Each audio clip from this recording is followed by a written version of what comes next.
अभिवादन स्वीकार कीजिए ब्रजेश मिश्रा का और आप देखना शुरू कर चुके हैं द डिबेट। बहनों भाइयों, परिणाम आए, काफ़ी दिन बीत गए हैं, लेकिन अभी तक किसी भी पार्टी ने अपनी समीक्षा और उसके परिणामों पर अपना विश्लेषण और आधिकारिक बयान जारी करने से बच रहे हैं। मैं विशेष तौर पर जिक्र करूंगा भारतीय जनता पार्टी का, जिन्होंने चुनाव के इतने दिनों के बाद तकरीबन 20 दिन का वक्त हो गया है, लेकिन अभी तक भारतीय जनता पार्टी हार के कारणों की समीक्षा नहीं कर पाई है।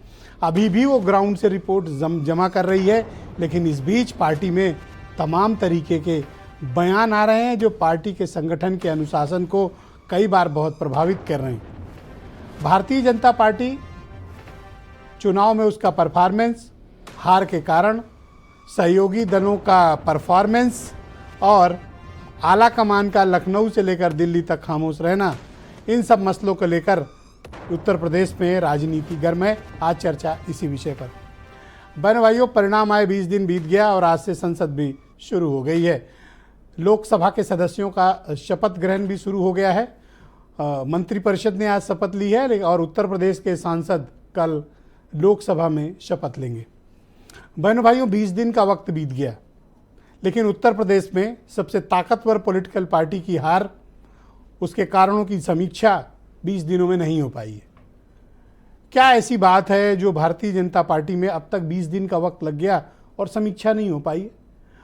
और आपने इसके परिणाम भी देखे होंगे कि 4 तारीख के रिजल्ट आने के बाद से लेकर अब तक बीजेपी के तमाम जो हारे हुए सांसद हैं उनके बयान आए हैं, और सबसे कॉमन बयान है भीतरघात।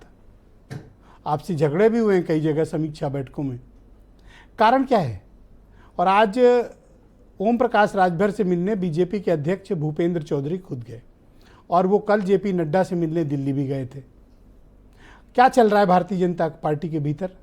क्या वो हार के कारणों की वास्तविक समीक्षा से बीजेपी परहेज कर रही है, या फिर कारण जानते हुए खामोशी के साथ उसके निवारण में लगी हुई है? और सबसे महत्वपूर्ण दल है कि बीजेपी का खुद का परफॉर्मेंस और उसके सहयोगी दलों के कामकाज का तरीका। क्या भारतीय जनता पार्टी ने इसकी कोई नई डेफिनेशन बनाई है? जिस पार्टी के पास 2019 में 62 मेंबर ऑफ पार्लियामेंट और 50% का वोट शेयर था, अब उसके पास 33 मेंबर ऑफ पार्लियामेंट और 41% का वोट शेयर है। तकरीबन 9% वोट चले गए हैं बीजेपी के। ये अकेले बीजेपी के गए हैं या फिर उनके सहयोगियों के भी गए हैं? और उत्तर प्रदेश में 9% वोट खोना कोई भी पॉलिटिकल पार्टी बहनों भाइयों अफोर्ड नहीं कर सकती है। 9% वोट कम मतलब राजनीतिक तबाही होता है। वो तो फिर भी बीजेपी 33 सीट पा गई, लेकिन 9% जिसके वोट घटते हैं उस पार्टी के हाथ कुछ लगता नहीं। और ऐसे कई उदाहरण उत्तर प्रदेश की राजनीति में भरे पड़े हैं। क्यों हारी बीजेपी? संविधान, आरक्षण, कानून व्यवस्था, रोजगार, महंगाई, क्या ये विषय चले? या फिर बीजेपी के शासन की जो कार्यशैली है जनता ने उसे नकारा है? सहयोगी दलों ने भी कई बार बीजेपी को असहज करने वाले बयान दिए, लेकिन बीजेपी ने भी कई बार उनसे पल्ला झाड़ा और बयान देने के बाद सहयोगी दल भी पलट गए। पश्चिम में तो फिर भी आरएलडी का परफॉर्मेंस उसके अपनी 2 सीटों को जीतने वाला रहा, लेकिन पूरब में जो इनके गठबंधन थे वहाँ बहुत नुकसान हुआ। विशेष तौर पर ओम प्रकाश राजभर कम्युनिटी का वोट भारतीय जनता पार्टी को नहीं दिला पाए, बुरी तरह से फेल रहे। संजय निषाद मछुआ समुदाय का वोट नहीं दिला पाए बीजेपी को। इसके उदाहरण और इसके एविडेंस हैं। अनुप्रिया पटेल की पार्टी से जो सबसे बड़ी ताकत थी कुर्मी समाज ही बीजेपी को छोड़कर गया। और उदाहरण के तौर पर यह कि भारतीय जनता पार्टी के पास कुर्मी वोटरों की तादाद बड़ी अच्छी खासी व्यापक थी, जो कम हो गई। पासी कम्युनिटी का भी जिक्र मैं डिबेट्स में कर चुका हूं। कारण क्या रहा है? नाराजगी किस बात की है जनता की बीजेपी से? क्या बीजेपी को वो कारण पता है, या जानकर भी ये पार्टी अनजान बैठी हुई है? और समाजवादी पार्टी कांग्रेस के एक्स्ट्राऑर्डिनरी गठबंधन के परफॉर्मेंस ने भारतीय जनता पार्टी के लिए अलार्म बेल बजा दिया है। वो भी तब जब 2027 में असेंबली के इलेक्शंस होने जा रहे हैं, और उसके पहले यूपी में बीजेपी को पंचायत चुनाव भी फेस करना पड़ेगा, जो विशुद्ध गांव के चुनाव होते हैं बहनों भाइयों, वो भी उन्हें अभी फेस करना है। तो तैयारी क्या की है बीजेपी ने? समीक्षा वाकई में की है या समीक्षा की रस्म अदायगी हो रही है और बीजेपी गठबंधन और आलाकमान सच को स्वीकार नहीं करना चाहता? क्या बीजेपी के भीतर वाकई में कोई बड़ी समस्या चल रही है जिसका वो समाधान नहीं खोज रहे हैं, या फिर समाधान पता है और निराकरण अंदर अंदर चल रहा है लेकिन अभी तक कुछ भी सार्वजनिक नहीं हुआ है? आप कुछ स्टेटमेंट सुन लें, फिर आज की डिबेट को हम आगे बढ़ाएंगे। पार्टी के कार्यकर्ता है, लोकतांत्रिक संगठन है, कुछ बातें ऐसी हैं जो आपस में होती हैं। भारतीय जनता पार्टी कोई डिक्टेटरशिप के आधार पर चलने वाला या किसी परिवार की प्राइवेट लिमिटेड कंपनी नहीं है। यहाँ पार्टी के कार्यकर्ता है, अपनी बात कहने की यहाँ लोकतांत्रिक ढंग से उचित फोरम पर सबको छूट है। हार के कारण घमासान मचा हुआ है और पार्टी के प्रत्याशी पार्टी के नेताओं और विधायकों पर गंभीर आरोप लगा रहे हैं। इससे स्पष्ट हो गया है कि भारतीय जनता पार्टी में बहुत अंतर्कलह है और अंतर्कलह के कारण से ही ये भारतीय जनता पार्टी टूट जाएगी। समीक्षा वही करता है जो ये मान लेता है कि वो हार गया है, तो उन्होंने अपनी हार मानी है। समीक्षा करना उनका आंतरिक मामला है, वो कोई भी समीक्षा करे, लेकिन 2027 में गठबंधन की सरकार इस प्रदेश में आएगी और 2029 में इनकी विदाई सुनिश्चित है।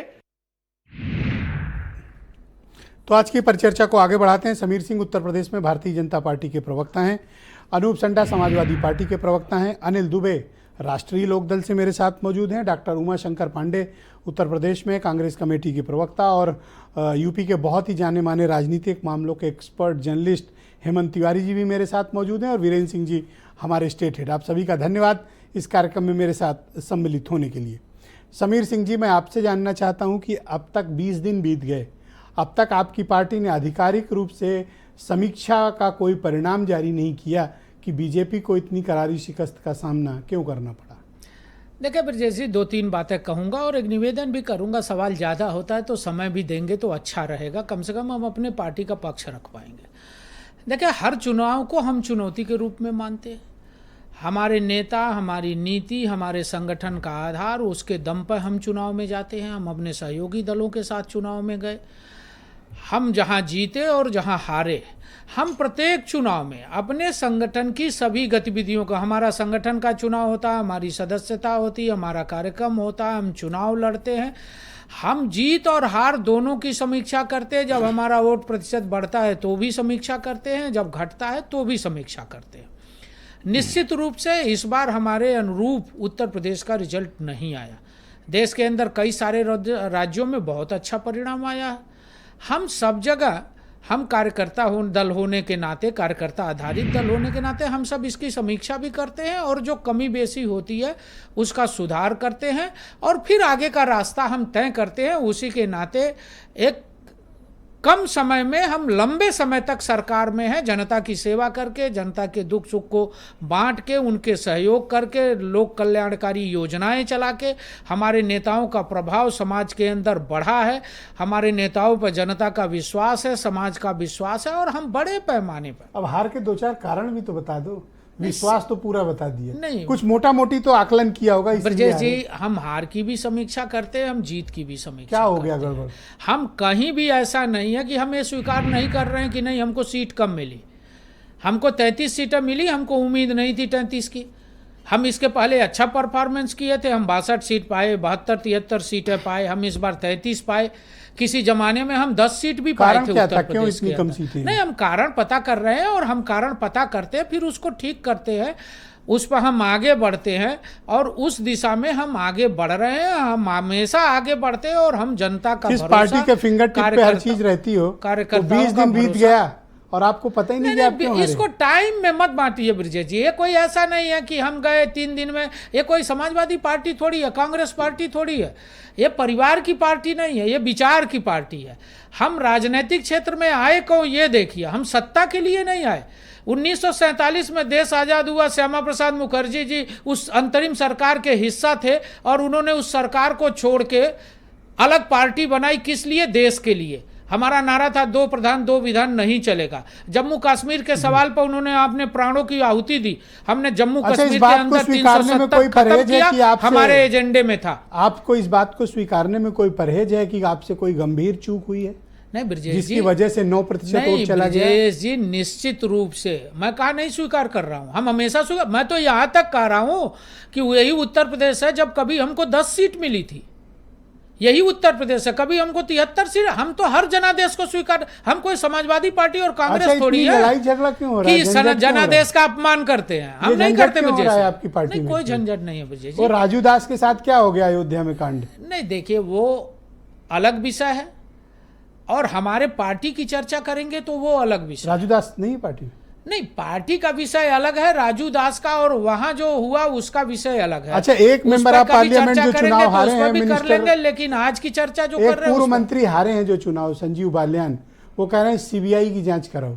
अब बताइए, ये चीजें आप लोगों को असहज नहीं करती? देखिए ब्रजेश जी, भारतीय जनता पार्टी एक अनुशासित पार्टी है, चाहे वो संजीव बालियान हो, चाहे वो संगीत सोम हो। व्यक्तिगत बातें अगर वो करते हैं तो करें, लेकिन पार्टी के पक्ष को, उनको पार्टी के आधार पर उनको कोई बात रखने का अधिकार आप एक नहीं के है। खिलाफ भी अनुशासनात्मक कार्रवाई न चुनाव के वक्त नहीं, कर पाए थे, हम न कब आज करें? कर देखिए, पाए। मीडिया ट्रायल में हम नहीं करेंगे। हमारा काम पार्टी का संगठनात्मक काम है। हमारे यहाँ एक संवैधानिक एजेंसी है, हमारे यहाँ अनुशासन समिति है, वो लोगों को नोटिस देती है, बात कहाँ करती एक है। नोटिस नहीं दी दोनों को? अरे हम कोई समाजवादी पार्टी थोड़ी है अरे कि तो रात कुछ को तो करो अंधेरे भाई। में उठ के तब अखिलेश कैसे कह रहे यादव हो की कि हम तरह। अनुशासन वाली नहीं पार्टी नहीं, हैं? हम इस नाते हैं। मुझे लगता है किसी दिन ये लोग मारपीट न कर लें ब्रजेश आपस जी, में। कोई मारपीट नहीं होगी, आप निश्चिंत रहिए, हम सब कार्यकर्ता है। हम कोई समाजवादी पार्टी है कि रात को सोए सुबह उठे तो मुलायम सिंह जी को पार्टी से निकाल दें, दूसरे दिन उठे तो शिवपाल जी को पार्टी से निकाल दें, अपने राष्ट्रीय अध्यक्ष बन जाए, अपने प्रस्ताव ला दें, राहुल गांधी जब चाहे तब राष्ट्रीय अध्यक्ष बन जाए, जब चाहे तब जिसको चाहे पार्टी से भाई, निकाल एक दें। पूर्व हमारे मंत्री- यहाँ ऐसा नहीं होता, हम कांग्रेस अच्छा, और ठीक है। सपा नहीं है। अब एक पूर्व मंत्री कह रहा है सीबीआई की जांच कराओ, वो भी आपकी पार्टी, वो भी केंद्रीय मंत्री, कोई मामूली बात है ये? ब्रजेश आपने जी, कोई ना एक्शन उधर लिया ना इधर लिया। ब्रजेश जी, इसमें आपको ये समझना देखिए, चाहिए। जगदम्बिका पाल के समर्थक और सतीश द्विवेदी नहीं के नहीं, कहीं समर्थक झगड़ा नहीं हुआ, जूते लात फेक चलाए हैं वीडियो आपस था, में। फेक वीडियो था। मैंने इसके पहले भी आपके चैनल पर उस पर कहा कि वो फेक वीडियो था, एडिट वीडियो था, और उसी प्रकार का वीडियो था जिस प्रकार से विपक्ष ने संविधान बदलने की चर्चा की और कहा कि अगर मोदी जी 400 पाएंगे तो संविधान बदल देंगे। जी। जो संविधान को लूटने वाले, जो संविधान का गला दबाने वाले, जो संविधान बदलने अच्छा, तो इस वाले राउंड थे, का अंतिम सवाल ये है कि उन्होंने समीक्षा झूठ की बोला, रिपोर्ट दोगे या फरेब नहीं दोगे? किया, फ्रॉड किया और जनता को गुमराह किया। या जनता जनादेश को फ्रॉड समझ कह रहे रही हो, है। जनता क्या कहेगी आपको? कांग्रेस और जनादेश को समाजवादी फ्रॉड, पार्टी ने झूठ बोला। जनादेश को फ्रॉड कहते हो आप। 850 मिल रहा, 8,500 मिल रहा ब्रजेश जी। आप मुझे बताओ। 1 लाख मिल रहा ब्रजेश जी। तो आपने वो कौन से महिलाएं 15 जो लाख थमा दिए किसको? वो महिलाएं, हम 15 लाख वो कभी तो आप नहीं कहे सरकार थे। में आए तो नहीं दिया हम आपने। 15 हम वो तो कहे विपक्ष थे में है। ब्रजेश जी, हम कहे थे, मेरी बात Unnext तो सुन question सुन तो लीजिए। मेरी बात तो सुन अरे लीजिए। सुन तो रहा हूं आपकी बात। देने पर सुन लीजिए ना। मैंने कहा था आवास देंगे, माननीय मोदी जी ने कहा था सबको प्रधानमंत्री आवास देंगे, शौचालय देंगे, किसान मैंने तो इस सम्मान बात निधि पर कहा, देंगे, जनादेश को उज्ज्वला आप फ्रॉड देंगे, कहते हो। बिजली देंगे। जनादेश नहीं, जो फ्रॉड झूठ नहीं है। बोल के प्राप्त हुआ, जनादेश फ्रॉड जो नहीं होता। फ्रॉड करके प्राप्त हुआ, जनादेश को फ्रॉड कह के आप जनता का अपमान कर रहे हो। ब्रजेश जी, हम कोई अपमान ये नहीं कर रहे। पब्लिक का अपमान मत करो। जनता ठगी महसूस कर रहे। जिन जनादेश लोगों का ने अपमान झूठ मत बोला, करो आप। 8,500 देंगे, आपको 1 मिला लाख तो अच्छा, टकाटक देंगे। और उनको मिला कहाँ तो गए fraud. Rahul Gandhi? All right, Anoop कहाँ संडा गए को राहुल आमंत्रित किया गांधी? जाए, just कहाँ wait। गए राहुल गांधी? ओके, अनूप संडा को बुलाया अखिलेश जाए। यादव जो संविधान का गला दबाते थे, वो संविधान बदलने सर, की बात मैं कर कह रहा रहे हूं, थे। आरोप आप कुछ भी अपने अपोनेंट्स पे लगाओ, पर जनादेश को फ्रॉड मत कहो। नहीं, ये जनता में इसका नाराजगी होती है। जी, लोकसभा के अनुप चुनाव संडा में को लाया जाए। 240 सीटें हम पाए, गठबंधन सर, प्लीज थोड़ा 292 वेट सीट करिए। पाई। संडा जी, सरकार हमारी बनी आप कि कांग्रेस की मुझे- बनी? आप मुझे बताओ कि कांग्रेस भाई, 100 सीट नहीं आप पाई। 37 सीट जीत कर आए हो, आपने कुछ समीक्षा की कि इतना भर भर के वोट आपको कहां से मिल गया? कि हमारा वोट आया समाजवादी पार्टी के जो सिद्धांत, विचार और संघर्ष था जनता के हित में, उसलिए। अच्छा, ये पहले क्यों नहीं था? हमारा वोट आया इसलिए कि अभी हमारे भाजपा के मित्र जिस तरीके की भाषा बोल रहे थे, जनता को भ्रमित करने वाला, और जनता उस भ्रम को, उस झूठ को, उस फरेब, उस मकड़जाल को समझ गई जो भाजपा ने फैला करके रखा था। अभी हमारे मित्र जब बोल रहे थे तो इन्होंने 5 बार समाजवादी पार्टी का नाम लिया, 3 बार कांग्रेस पार्टी का नाम लिया, और यही करके लगातार जनता को भ्रमित करके ठगते चले आए।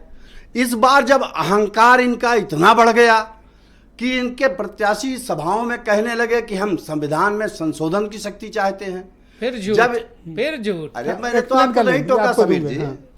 आप बोले। जब कहने लगे कि संविधान में संशोधन की शक्ति चाहते हैं, जब इनके यहाँ ये हालत हो गई कि प्रत्याशी लोगों की, जनता की समस्याओं को सुनने को नहीं तैयार, इनके जनप्रतिनिधि जनता के बीच में जाने को नहीं तैयार, तो जनता ने अब की अपनी उंगली के इशारे से अब जनता की ताकत को दिखा दिया। आपको जनादेश किस चीज का क्यों मिला इतना? क्या आप लोग कुछ ऑब्जर्व किए कि ये जनादेश किस बात का है? इस जनादेश से आपको क्या संदेश है? इस जनादेश का संदेश है कि इस देश की सरकार, जो माननीय अखिलेश यादव बार बार कह रहे हैं, पीडीए की उपेक्षा जो लगातार कर रही है, उनके साथ जो अन्याय अत्याचार कर रही है, उसको दुरुस्त करने के लिए इस देश में भारतीय जनता पार्टी की सरकार ने संविधान और लोकतंत्र के लिए जो खतरा पैदा किया, उससे देश को सुरक्षित रखने के लिए, इस देश के गरीबों के साथ जो ठगी हो रही है, इस देश में जो सांप्रदायिक उन्माद फैलाने का प्रयास भाजपा के द्वारा किया जा रहा है, ये भी तो उत्तर प्रदेश की है जनता ने संदेश दिया है कि इस देश को विचार के आधार पर बांटने की कोशिश करने ये भी तो वालों हो को हम सकता है सत्ता कि में नहीं आने देंगे। ये भी तो हो सकता है कि ये एक्सीडेंटल आपको इतने वोट मिल गया हो, ब्रजेश आगे भाई, के चुनाव और आप कठिन भी हो। जानते हैं कि एक्सीडेंटल चीजें ऐसी नहीं होती हैं। नहीं, हर तरफ से दबा के चेक कर लेना चाहिए। नहीं, उनके चेक करना। हमने खूब चेक किया। मुझे याद है, इसी आपके ही सामने में बैठा था, आपने मुझसे कहा था कि आप लोग प्रत्याशी बदल रहे हो, कैसे करोगे? हमने कहा था मजबूत से मजबूत लड़ाएंगे, और बदलना पड़ेगा तो और बदलेंगे। हमारे कई जो प्रत्याशी बदले, जीत गए हो तो आपकी हर स्टाइल का अच्छी नहीं, स्टाइल का सवाल है। हारते तो अभी यही गगरी हम तो फूटती। इनके ऊपर आरोप नहीं लगा रहे हैं, ये तो अपनी हार का आरोप भी हमारे ऊपर लगा रहे हैं। ये तो कह रहे हैं विपक्ष ने भ्रमित कर दिया। आप तीसरी सबसे बड़ी पार्टी है लोकसभा में, आपके सबसे अधिक, आपके तीसरे सबसे अधिक मेंबर ऑफ पार्लियामेंट है लोकसभा में। What next? अब समाजवादी पार्टी का अगला गोल क्या है? देखिए, समाजवादी पार्टी इस देश के जो वंचित वर्ग था, जिसको पीडीए माननीय अखिलेश यादव ने कहा, जिनके साथ आर्थिक, सामाजिक और सत्ता की ताकत के द्वारा लगातार अन्याय किया गया, उनको उनके हक और अधिकार दिलाना। गठबंधन कंटिन्यू रहेगा? गठबंधन चल रहा है, शान से चल रहा है। अच्छा, ये राजभर निषाद और ये पटेल और ये भाई हमारे, देखिए ऐसा है, कुछ बात बनी नहीं? नहीं, अब बात तो, अब ये गए थे, अब जिसमें संतुष्ट हैं उसमें भाई अब हम क्या बोलें। तो ठीक है, उन्हें दो आगे। अब इन्हें जिसमें ये भी तो समीर सिंह नहीं समीक्षा कर रहे हैं ना? नहीं, वो समीक्षा नहीं कर पाएंगे। समीक्षा इसलिए कर पाएंगे कि अहंकार अभी पूरा उतरा नहीं है।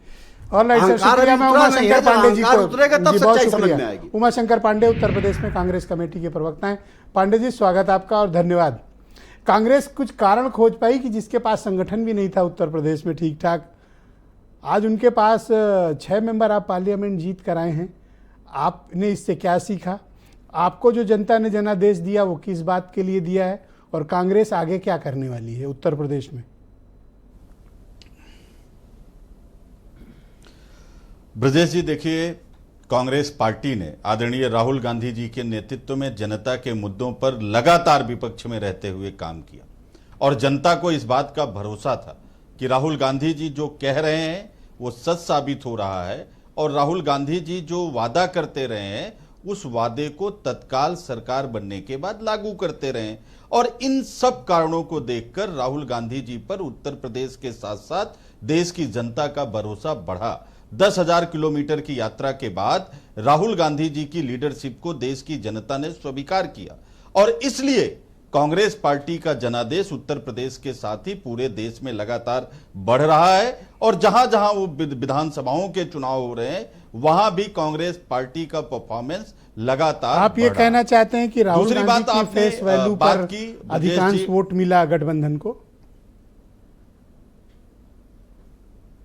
राहुल गांधी की फेस वैल्यू पर, आदरणीय मल्लिकार्जुन खड़गे जी की फेस वैल्यू पर, कांग्रेस पार्टी के एक एक नेता और कार्यकर्ता के खून पसीने की मेहनत के दम पर जो भाजपा के सत्ता की लाठियां कांग्रेस के लोगों ने खाई हैं, जेलों में लोग गए हैं, उसके कारण भी जनता का भरोसा। आपको गठबंधन नहीं दिख रहा? पांडे जी, इतनी देर से आप बोले जा रहे हैं और एक बार भी गठबंधन शब्द नहीं बोला ना। आपने अखिलेश यादव की फेस वैल्यू की बात कही। बिल्कुल, ये इंडिया की एक आप सामूहिक बोला ताकत है ना ब्रजेश जी। जहां तक कांग्रेस पार्टी के बारे में आपने पूछा, नहीं, आपने कांग्रेस पार्टी की बात की तो मैंने कांग्रेस पार्टी की बात की, और जो हमारा अलायंस था वो अलायंस तो जीता। वो बिल्कुल वो हमारा अलायंस है, माननीय अखिलेश यादव जी की ताकत, क्षमता, नेतृत्व क्षमता उनकी, उत्तर प्रदेश की उनकी ईमानदारी। पिछली भी गठबंधन डिबेट में बड़ी मैंने फेस बोला था। वैल्यू किसकी और थी? पिछली डिबेट में जब मैं आपके साथ था ब्रज ये क्वेश्चन जहां एकजुटता होती है, जहां सामूहिक प्रयास होते हैं, जहां एकजुट होकर नेतृत्व क्षमता को आगे लाया जाता है, जिस सवाल वहां का जवाब नहीं ऐसे होता प्रश्न उसका नहीं इसी चलते। तरह से ये प्रश्न गुमराह वहां किया चलते जाता हैं, है ब्रजेश जो जी। आप कर रहे हो। नहीं यहां कभी आपने सुना अखिलेश यादव जी को कि सिर्फ मैं हूं, राहुल जी से सुना सिर्फ मैं हूं? ये मोदी जी की भाषा है, एक अकेला सब पर भारी। मैं मोदी हूं, मोदी, ये सिर्फ वहां की भाषा है। अभी आप नरेंद्र चुनावी मोदी जी मोड से की, बाहर नहीं आए जहां पांडे जी। सामूहिक नेतृत्व को प्राथमिकता दी चुनाव जाती खत्म है, हो गया, वहां परिणाम पर आए, ये 20 दिन हो गए। नहीं ब्रजेश जी, हेमंत नहीं, जी तो नहीं, घूम कर नहीं, लौट भी आए। नहीं। पिछली बार जब पिछली बार ब्रजेश जी जब योगी आदित्यनाथ जी अधिकारियों की समीक्षा कर रहे थे तो मैंने कहा था ये उन अधिकारियों को दंड देने का काम किया जाने वाला है जिन्होंने भारतीय जनता पार्टी के उम्मीदवारों की, कैंडिडेट्स की मदद नहीं की। आज राजू दास की बात आपने पूछा, समीर सिंह ने उस बात का जवाब नहीं दिया।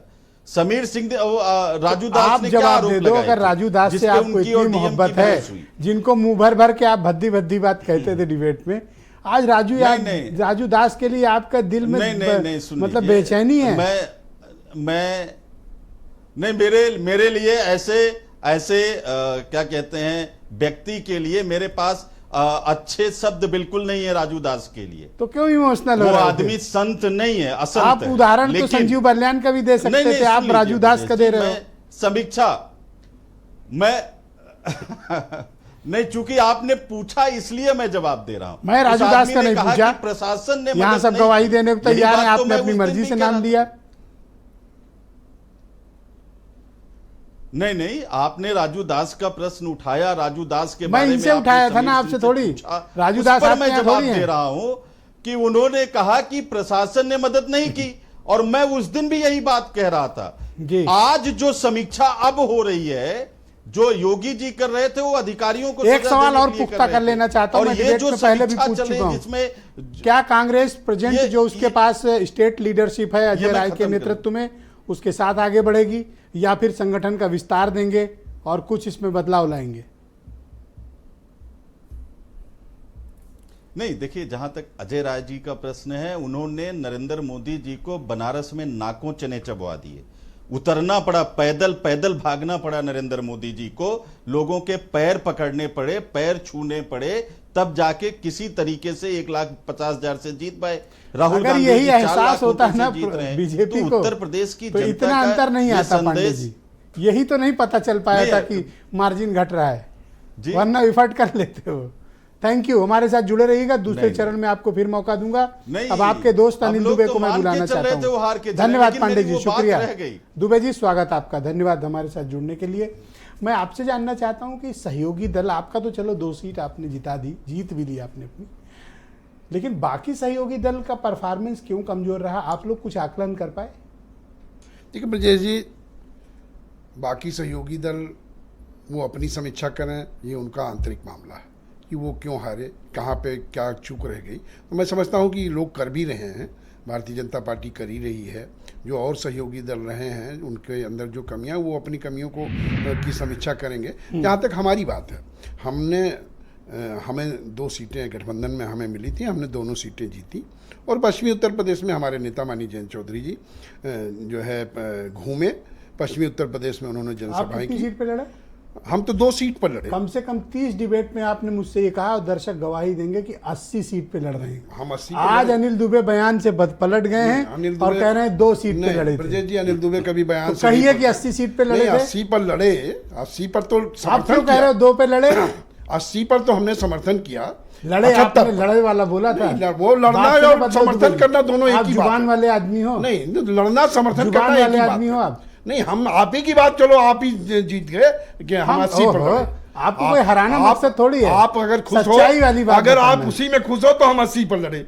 हमने आपकी मानी, चलिए आप ही विजयी हो जाओ। कोई खुशी नहीं, लेकिन आप सच्चाई बोलो दुबे जी। हम सच्चाई पे बोल रहे हैं कि हम 2 सीटों पर लड़े और पश्चिमी उत्तर प्रदेश में हमारे नेता माननीय जयंत चौधरी जी प्रचार किए, 60 जनसभाएं की, 17 रोड शो किए और उसका परिणाम रहा कि जो इंडिया गठबंधन ने उत्तर प्रदेश में संविधान खतरे में है, आरक्षण खतरे में है, इसका जो प्रपंच रचा, जो नाटक रचा, वो उत्तर प्रदेश में उनका पूरब में अन्य जगहों पर कामयाब हुआ, लेकिन पश्चिमी उत्तर प्रदेश में वो आकर के उनका कुचक्र रुक गया। अब एक सेकंड पश्चिमी उत्तर प्रदेश में मुझे बोल लेने, एक सेकंड रुक जा, मुझे बोल लेने, ना ना ना ना, नहीं पहले मुझे रुक जा एक सेकंड रुक जा, नहीं मैं नहीं रुक, आप एक सेकंड रुक जा, मैं पहले आपको पता है आप गलत बोल रहे हैं, एक सेकंड दे दो, नहीं मैं गलत, एक सेकंड रुक जा, पहले मुझे बात पूरी करने दीजिए।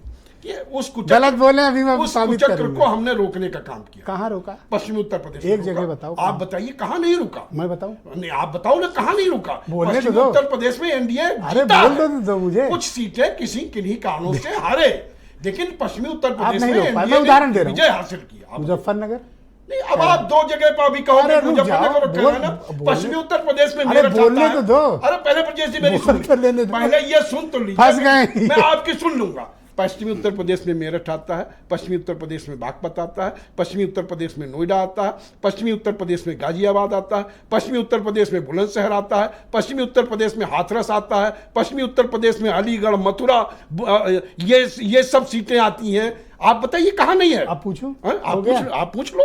क्या बिजनौर आता है?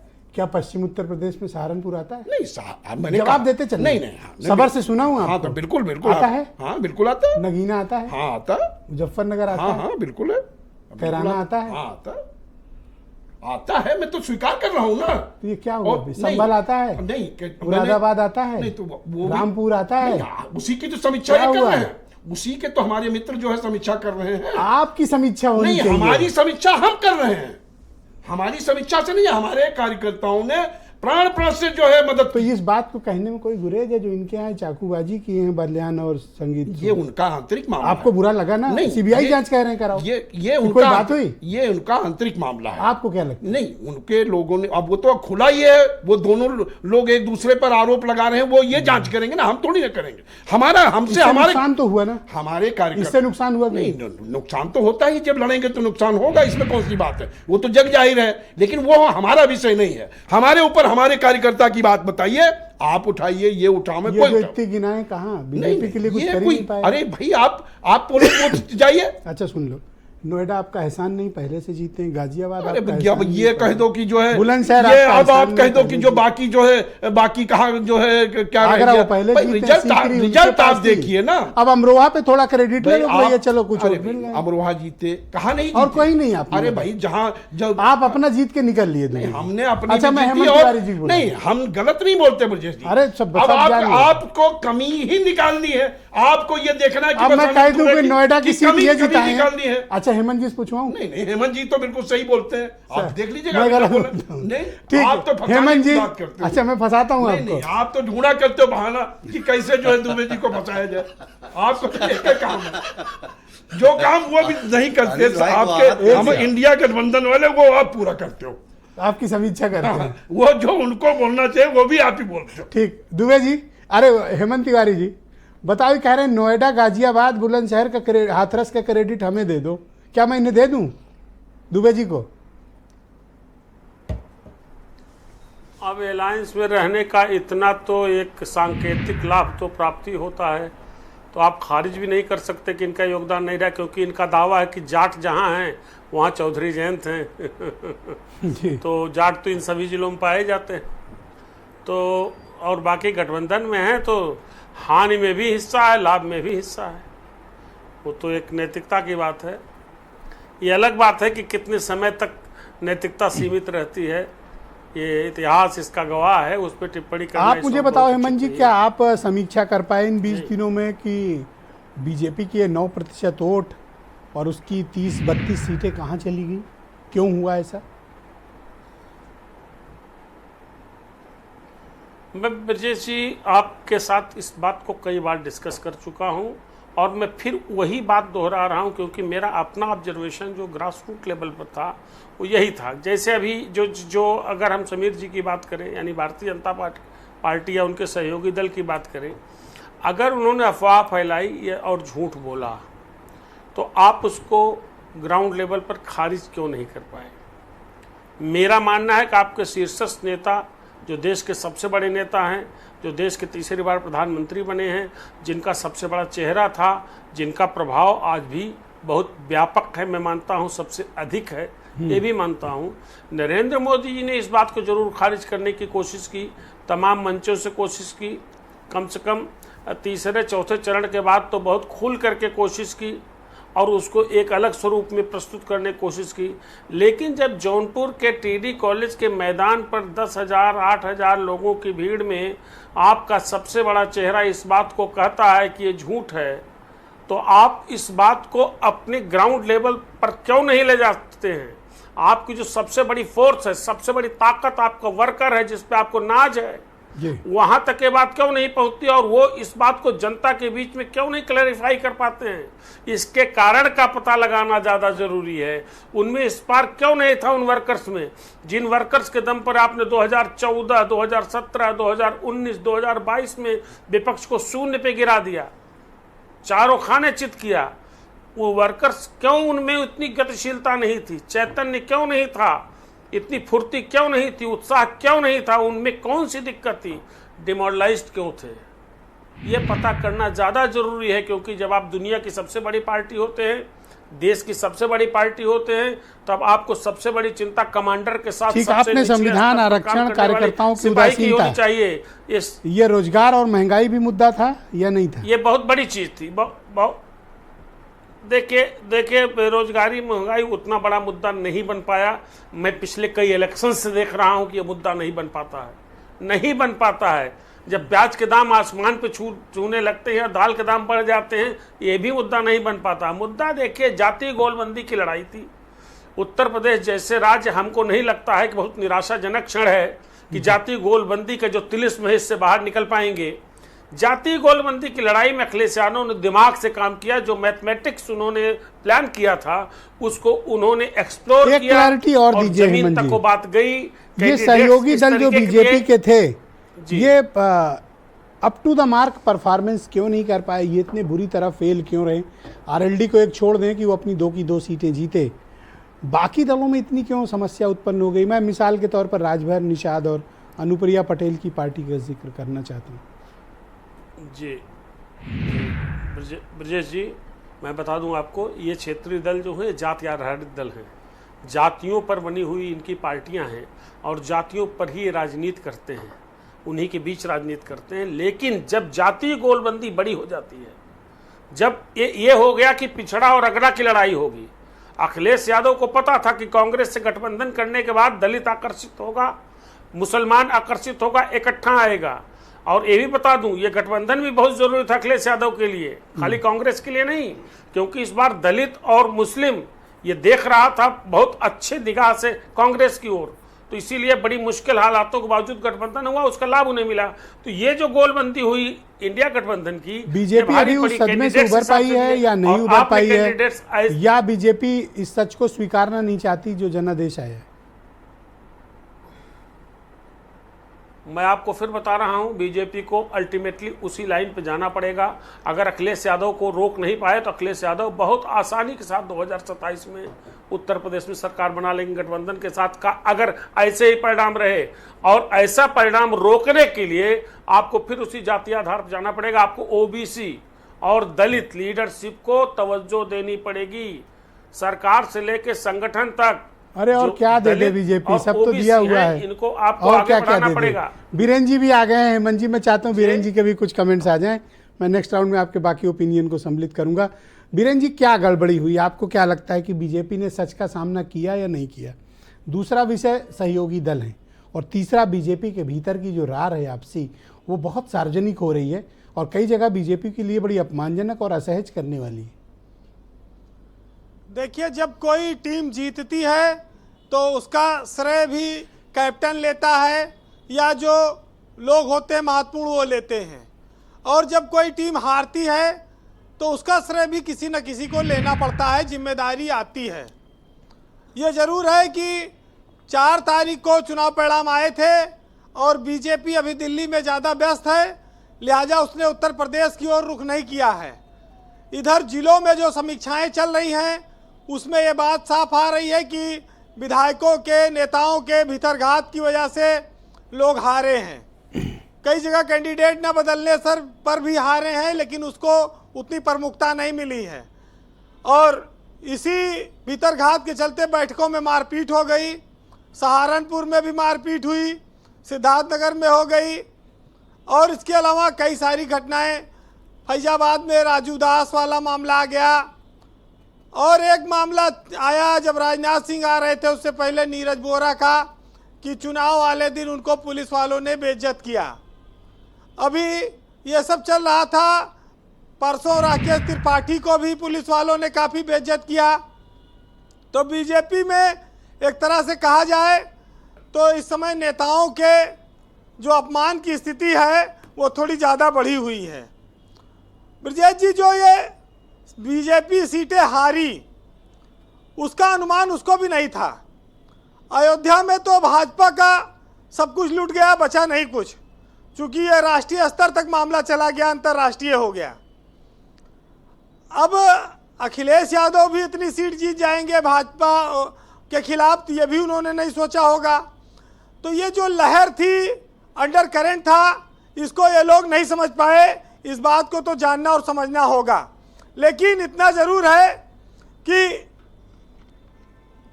समीक्षा होनी चाहिए, और समीक्षा में जो चीज़ें हैं वो सामने आनी चाहिए जी। हालांकि बीजेपी एक अनुशासन वाली पार्टी रही है, और जिस चीज़ की वो विपक्षी दलों की आलोचना करती रही थी वो सब उसने देख लिया। जूता कांड भी देखा गया था संत कबीर नगर में एक बार, और इसके अलावा कई बार विवाद होते रहे, वो चीज़ें सामने आती रहीं। तो अब बड़ी कार्रवाई करने का वक्त है। ऐसा लग रहा है कि भाजपा में ये चीज़ें आने वाली हैं जी। ब्रजेश जी, भीतरघात के साथ साथ जब सहयोगी दलों पर नज़र डाली जाएगी तो ये बात समझनी होगी कि उत्तर प्रदेश में बीजेपी के सहयोगी दल उतनी मदद नहीं कर पाए जितनी मदद की उनको उम्मीद थी। राजभर को आखिरी वक्त में साथ लिया था, जयंत चौधरी को भी इंडिया गठबंधन से अलग करके लोकसभा चुनाव से पहले लिया कि कुछ ताकत बढ़ेगी। लेकिन देखिए, जो लोग सत्ता में होते हैं उनको जनता के मिजाज को भी समझना होगा, और ये देखना होगा कि हम चाहे जितने दलों के गठबंधन कर लें, लेकिन जब जनता खिलाफ हो जाती है तो वहाँ पर कोई तिकड़म, कोई हिकमत चलती नहीं है।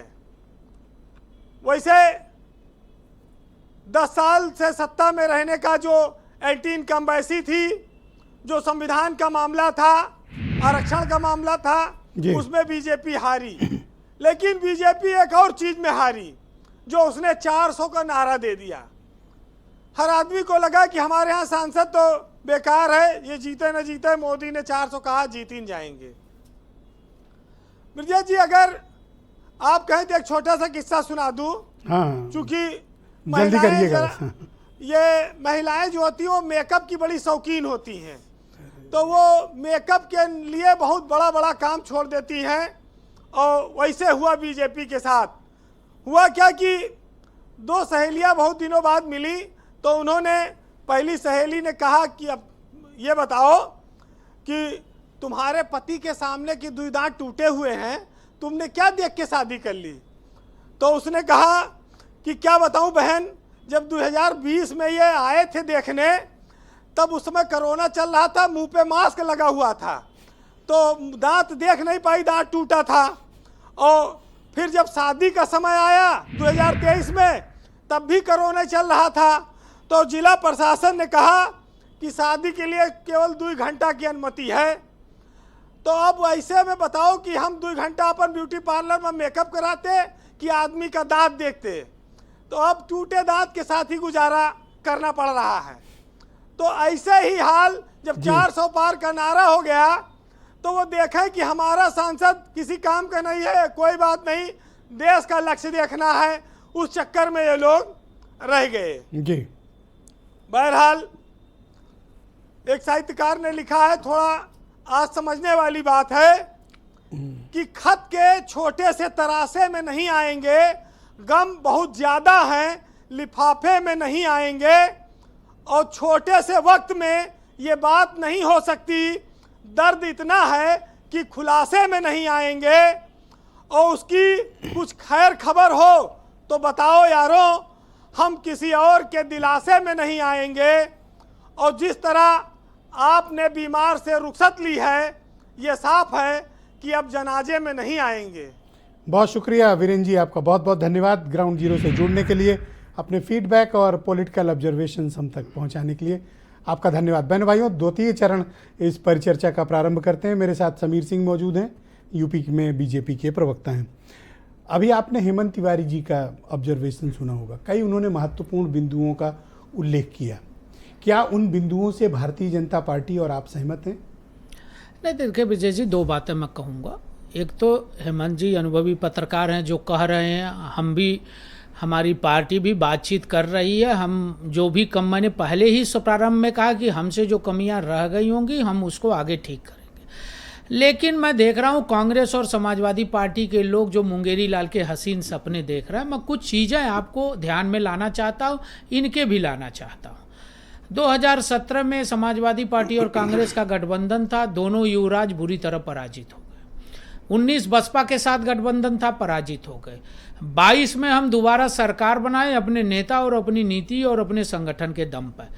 24 के चुनाव में ये जरूर है कि हमारे वोट परसेंटेज घटे हैं, लेकिन अगर 6 लाख वोट भी हमको मिला होता तो हमारी 30 सीटें और बढ़ जाती, मैं 62 सीटों के आसपास पहुंच जाता, जो आंकड़ा है, जो मैंने स्टडी किया।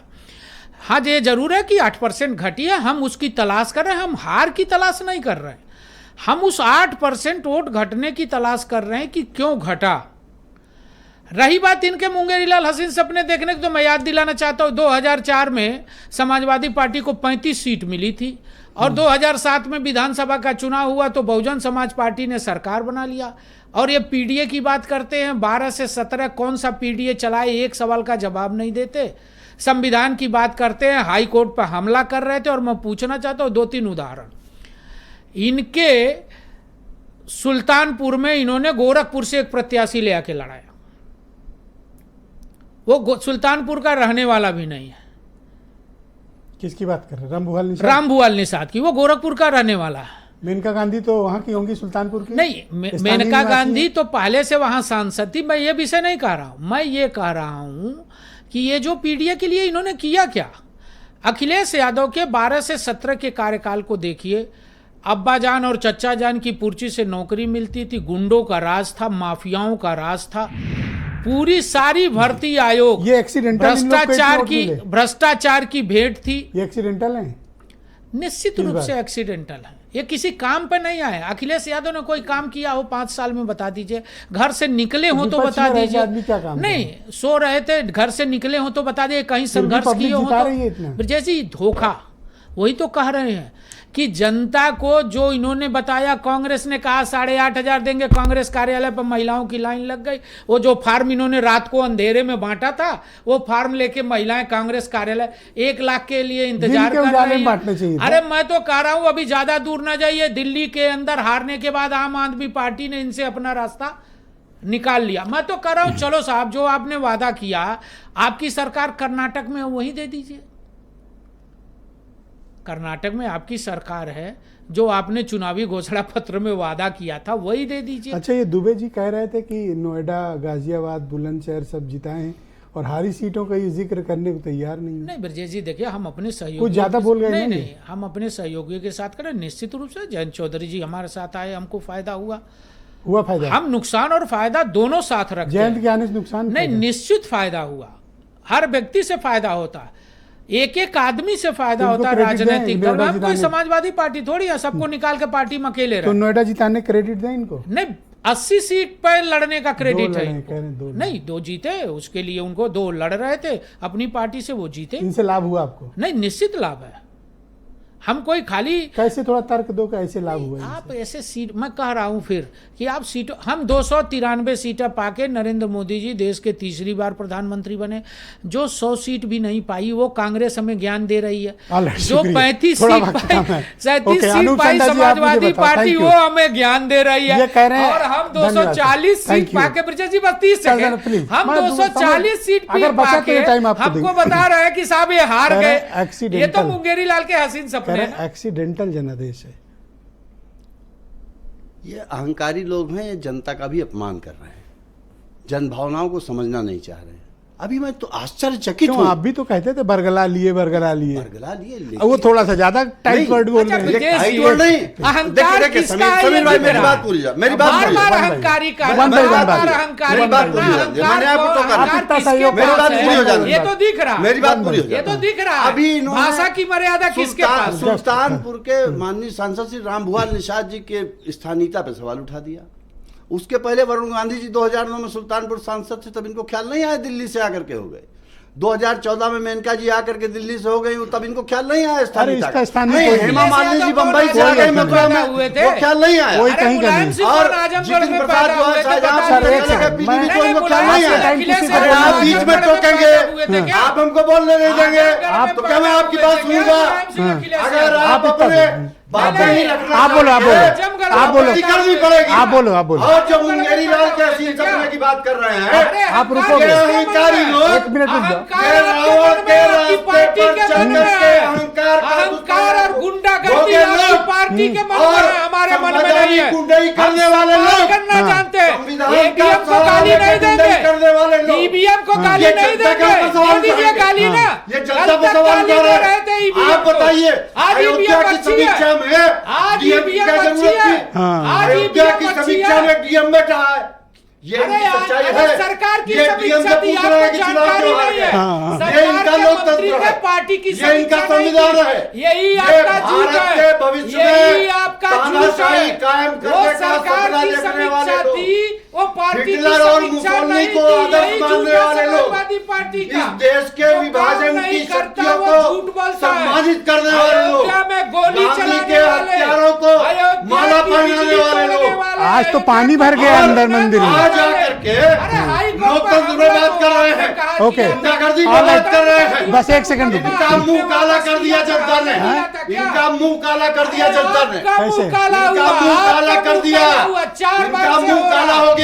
प्रधानमंत्री 6 लाख वोट से जीते थे, 1.5 लाख से जीते हैं, 1.5 लाख से जीते हैं। और राजनाथ सिंह जी 1,20,000 से जीते हैं। ओके, कांग्रेस के प्रवक्ता सामने आ गई, उमाशंकर को लाया जाए, उमाशंकर को लाया जाए। धन्यवाद। दोनों ने शांत हो तो माइक बंद करो दोनों के। उमाशंकर जी को जोड़ो। उमाशंकर जी सुन पा रहे हो? दोनों के माइक बंद कर दो, दोनों के आवाज बंद करो। जी ओके, पांडे जी मुझे आप बताओ, अभी समीर सिंह ने ये स्थानीय बनाम बाहरी का मुद्दा उठाया है, कह रहे रामभुआल निषाद बाहरी हैं। जी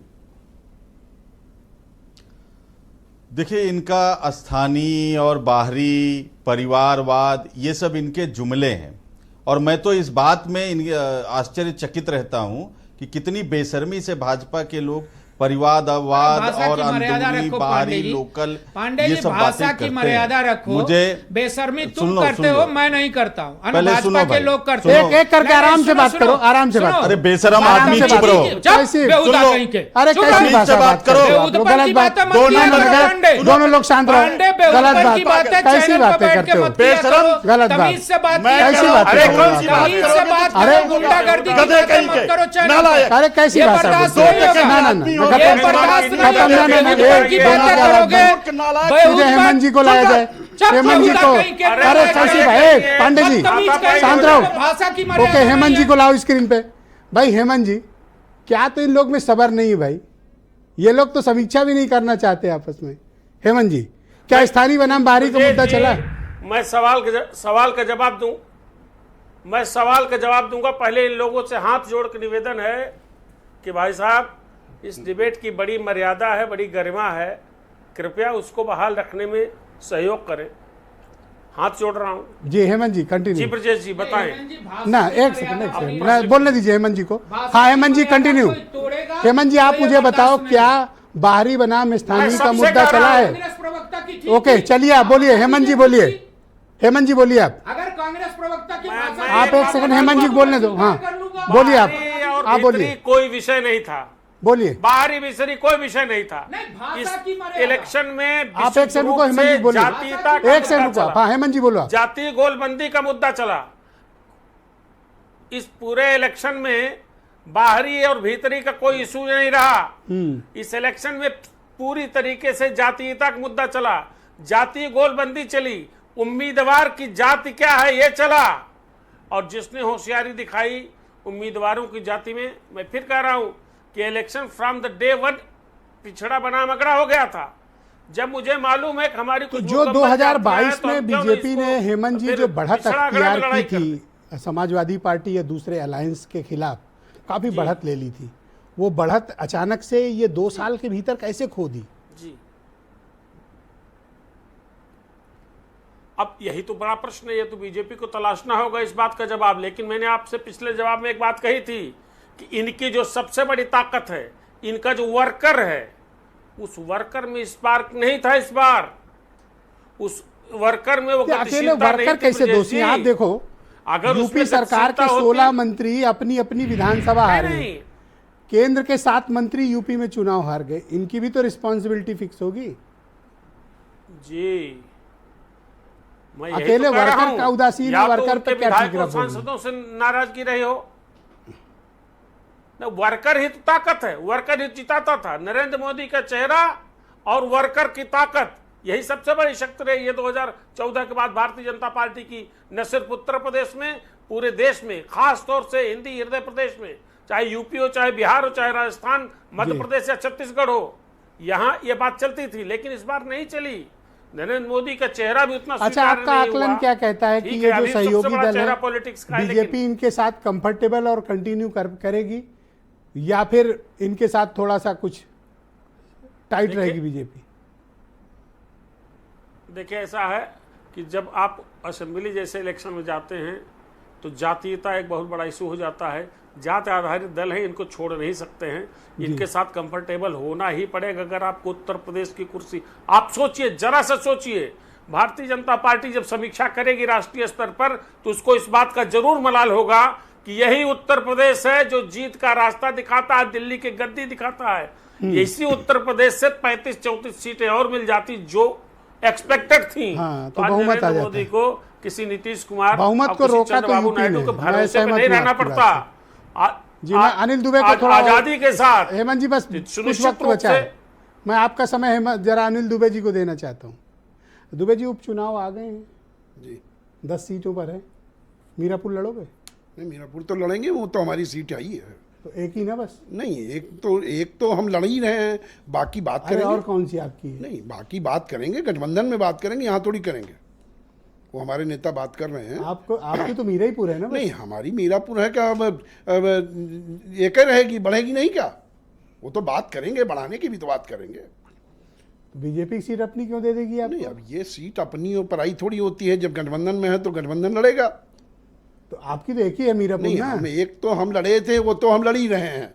बाकी ये देखेंगे कहाँ कौन जीत अरे सकता है। जब देंगे तब लड़ोगे ना, ऐसे कैसे नहीं, वो घोषणा तो कर दे रहे नहीं, हो? तो हम घोषणा कहाँ कर रहे हैं? हम तो कह रहे हैं, हम बात करेंगे, हमारे नेता एक सीट दोनों पे। पार्टी के हाईकमान में बातचीत होगी। एक तो हमारी है ही है, उसमें तो कोई बात ही नहीं है। अच्छा, आप भी कुछ समीक्षा करोगे कि अगल बगल की सीटों पर जो बीजेपी हाँ, की जीत बिल्कुल नहीं हुई, समीक्षा- आपसे कहाँ चूक हुई? नहीं, बिल्कुल हम समीक्षा करेंगे, अपनी कमियों को भी ढूंढेंगे। उसमें कोई समीक्षा हम कर भी रहे हैं, हम अपनी कमियां भी ढूंढेंगे और हमें अपने लोगों की रिपोर्ट है हमारे पास। है? क्या है? नहीं, हमारे लोगों ने खूब मदद की है, हाँ। सब जगह मदद की है।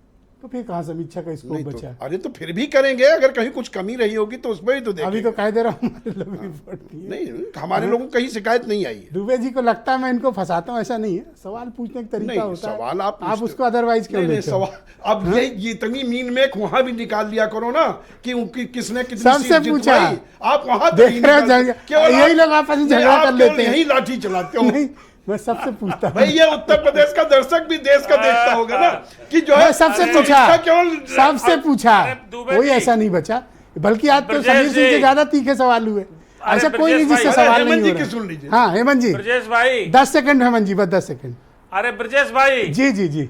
अनिल दुबे का ये कहना है कि मिश्रा जी ही क्यों दुबे जी से कड़े सवाल करते हैं। अरे हेमंत जी भी तो अच्छा धन्यवाद, ये बड़ा समय समाप्त हो गाना गया। मैं आप सबका धन्यवाद करता हूँ। कृपया एक दूसरे की मर्यादा, इज्जत और सम्मान, शब्दों का चयन, इन सब पर आप लोग ध्यान रखें। सबको एक साथ डिबेट करनी है, बैठना है, तो अप्रिय शब्द ना बोलें और ना एक दूसरे के प्रति ऐसी विचार रखें। बहनों भाइयों, आपका भी शुक्रिया, धन्यवाद, नमस्कार। मैं उम्मीद करता हूँ कि आपका आज का दिन अच्छा रहा होगा और कल इससे भी बेहतर होगा। नमस्कार।